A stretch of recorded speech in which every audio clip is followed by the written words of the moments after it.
আসসালামু আলাইকুম সবাইকে আবার স্বাগত জানাচ্ছি আজকের আরও একটা নতুন রেসিপি দেখার জন্য। আমার আজকের রেসিপি সুরমা শুটকি ভুনা। সব সময় কিন্তু মাছ মাংস খেতে ভালো লাগে না, মাঝে মধ্যে যদি একটুখানি শুটকি ভুনা হয় বা শুটকির ভর্তা হয় তাহলে কিন্তু নিমিষেই এক থালা ভাত খেয়ে ফেলা যায়। আর তাই তো আজ আপনাদেরকে শুটকি ভুনা করে দেখাবো খুবই সহজভাবে।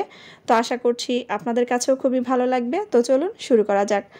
আজকে যেহেতু সুরমা শুটকি ভুনা করে দেখাবো তার জন্য এখানে একটা সুরমা শুটকি নিয়েছি। তো এই শুটকিটাকে আমি খুব ভালোভাবে ধুয়ে তারপর ছোটো ছোটো টুকরো করে নিব।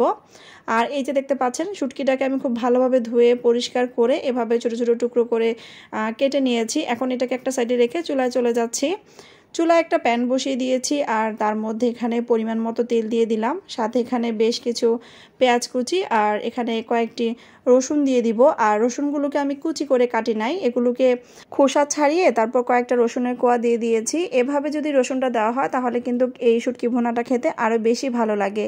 তো এখন পেঁয়াজ আর রসুনের কোয়াগুলোকে খুব ভালোভাবে নেড়েচেড়ে একটু সময় নিয়ে ভেজে নিব। ভাজা হয়ে যাওয়ার পর এখন এর মধ্যে দিয়ে দিচ্ছি যে শুটকিগুলো আগে থেকে কেটে রেখেছিলাম, সুরমা শুটকি। তো সুরমা শুটকিগুলো দিয়ে এটাকে আরও কিছুটা সময় আমি নেড়েচেড়ে ভেজে নিব। কিছুক্ষণ পর দিয়ে দিচ্ছি এখানে স্বাদ মতো লবণ দিয়ে দেওয়ার পর দিয়ে দিব এখানে হলুদের গুঁড়া। তো এখানে হলুদের গুঁড়া পরিমাণটা দিচ্ছি আমি হাফ চা চামচ থেকে একটু কম, সেই সাথে দিয়ে দিচ্ছি এখানে মরিচের গুঁড়া 1 চা চামচ পরিমাণ। তো ঝালটা আপনারা আপনাদের পছন্দ অনুযায়ী দিবেন। আর শুটকি ভুনার মধ্যে যদি একটু ঝালের পরিমাণটা বেশি হয় তাহলে কিন্তু শুটকি ভুনাটা খেতে খুবই ভালো লাগে।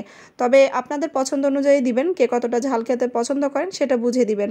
এই পর্যায়ে এর মধ্যে পানি দিয়ে দিব আর পানিটা দিয়ে খুব ভালোভাবে এটাকে কষিয়ে নিতে হবে। তো আমি একটু সময় নিয়ে এটাকে কষিয়ে নিয়েছি। কষানো হয়ে যাওয়ার পর এখন আগে থেকে কেটে রাখা আলু দিয়ে দিচ্ছি। আলুগুলোকে আমি আগে থেকে খোসা ছাড়িয়ে কুচি করে কেটে খুব ভালোভাবে ধুয়ে নিয়েছি। তো এখানে আমি একটা বড় সাইজের আলু কুচি করে নিয়েছি। তো আলুটাকে দিয়ে খুব ভালোভাবে নেড়েচেড়ে এটাকে এভাবে কিছুক্ষণ আমি কষিয়ে নিব।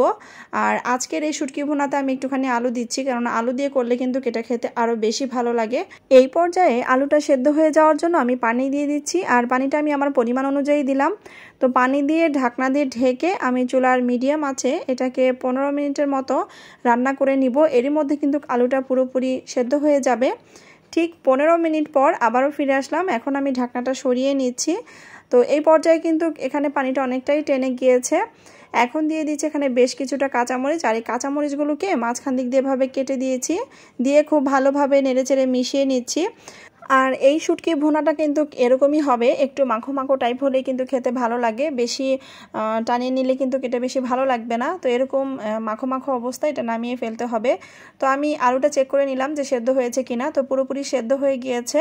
তো এখন আমি চুলাটা অফ করে আমি নামিয়ে নিচ্ছি। সেই সাথে তৈরি হয়ে গেল আলু দিয়ে সুরমা শুটকি ভুনা। এই শুটকি ভুনাটা গরম ভাতের সাথে খেতে ভীষণ ভালো লাগে। এরকম একটু শুটকি ভুনা যদি হয় তাহলে নিমিষেই কিন্তু এক থালা ভাত খেয়ে ফেলা যায়।